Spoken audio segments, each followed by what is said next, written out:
Bonjour à tous. Et je salue Jean-Luc Lemoyne, bonjour. Bonjour très cher Philippe. Jean-Luc, très cher, tous les jours vous intéressez à un programme pour nous, c'est votre session de rattrapage. Et aujourd'hui, une chronique complètement gueudin, vous intéressez au phénomène un peu zarbi du week-end. Oui Philippe, comme tous les samedis, je vous raconte, j'étais chez moi en train de faire un sudoku en slip devant ma télé lorsque soudain, j'ai entendu... Les jeunes se mobilisent contre la réforme des retraites. Et tout de suite, je me suis dit, mais c'est quoi ces jeunes qui pensent déjà à leur retraite ? Le pire, c'est que ça m'a fait culpabiliser. Je me suis dit, si moi aussi je m'étais bougé à leur âge, peut-être que je ne serais pas là, compter mes trimestres et faire des rubriques sur les manifestations chez Philippe Vandel. Moi, j'envisageais pas ma retraite quand j'étais jeune. J'étais trop occupé à faire du sport pour pouvoir m'habiller moulant ou trouver un nom à ma mobilette. Bon, j'ai essayé d'en savoir un peu plus sur LCI. Mathieu Carman, vous êtes toujours dans ce cortège. Que vous disent les manifestants ? Eh bien, ils sont tout simplement contre cette réforme. Ça se tient. Les manifestants contre la réforme des retraites sont contre la réforme des retraites. C'est clair, c'est concis. C'est de l'info comme on aime.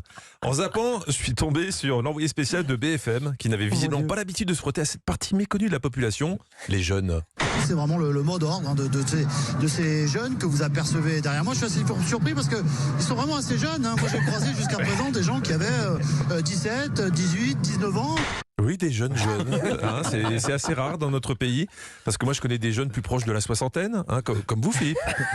Vous êtes toujours dans le coup, vous employez des mots de jeunes comme gueudin ou zarbi dans vos lancements, vous vous asseyez à l'envers sur votre chaise pour avoir l'air cool et avant chaque culture média vous dites dans le micro c'est parti mon kiki.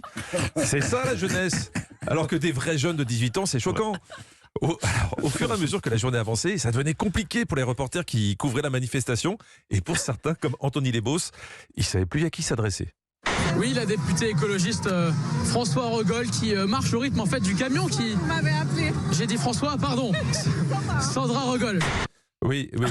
Tour à tour, les journalistes sont allés recueillir les réactions d'hommes et de femmes politiques comme François Mélenchon, François Rousseau ou encore François Ruffin. Tiens, là, ça marchait. D'ailleurs, au passage, je ne sais pas si vous avez vu Jean-Luc Mélenchon. Il a bien profité d'avoir des jeunes autour de lui pour lancer des références bien de leur âge. Ah bah, Parcoursup ! Soyez maudits pour vouloir tout transformer en marchandises. Il aurait dû s'arrêter à Parcoursup. Là, il les avait. On entendait la foule qui vibrait. Après, il s'est emballé. Il a convoqué Jacques de Molay, le dernier des Templiers, et la malédiction des rois maudits. Et franchement, c'était trop. Maudits ! Maudits ! Soyez maudits ! Soyez maudits ! Là, les jeunes, ils t'écoutent plus. Ils ont envie de t'exorciser. Alors, pour analyser cette journée de mobilisation des jeunes contre la réforme des retraites, BFM avait fait appel à une des plus grandes idoles des jeunes. Un mec qui représente la jeunesse dans ce qu'elle a de plus insouciant, Christophe Barbier. Le cortège vient de passer devant l'ancien Barrio Latino, qui était un haut lieu de la nuit parisienne avec de la musique cubaine. Ça, c'était vraiment important de le préciser. Parce que c'est ça aussi, la jeunesse, la fête. Je peux vous dire qu'à l'époque, c'était pas le dernier pour payer sa tournée de shot, le Christophe. Cristobal Barbiero, El Loco de la Havana, c'était son surnom. Du côté de CNews, ils n'ont pas attendu longtemps pour riposter. Ah ouais, vous voulez jouer au con, les jeunes ? Eh bien, 14h, départ de la manif, 16h15, heure du goûter, nouveau débat. Faut-il rétablir le service militaire ? Ça, c'est une idée. Et bim, dans ta face, le jeune, ça t'apprendra. Bon, tant pis, j'ai finalement renoncé à trouver un représentant de la jeunesse crédible. Pourtant, à CNews, ils avaient le meilleur journaliste pour ça sous la main. Olivier Benkemoun. Qui est dans ce studio. Bonjour. Regardez-le, avec cette gouaille, ce teint parfait, cette peau de bébé. Enfin, Olivier Benkemoun, je devrais plutôt dire Olivier le Rouge, qui a même tenté de motiver Pascal Praud à venir manifester contre la réforme des retraites, avec des arguments imparables.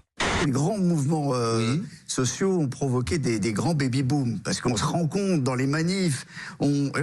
Si vous rencontrez Philippe Martinez ou Jean-Luc Mélenchon, je ne sais pas si vous avez envie de faire des enfants.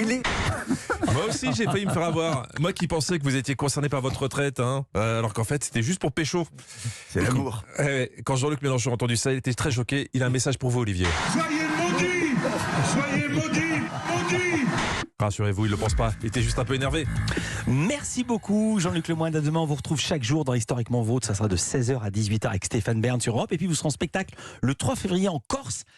Je ne sais pas comment on prononce. Je pense que c'est Biguglia. À Biguglia, en Corse. Quel plaisir de vous voir là-bas et même partout. Olivier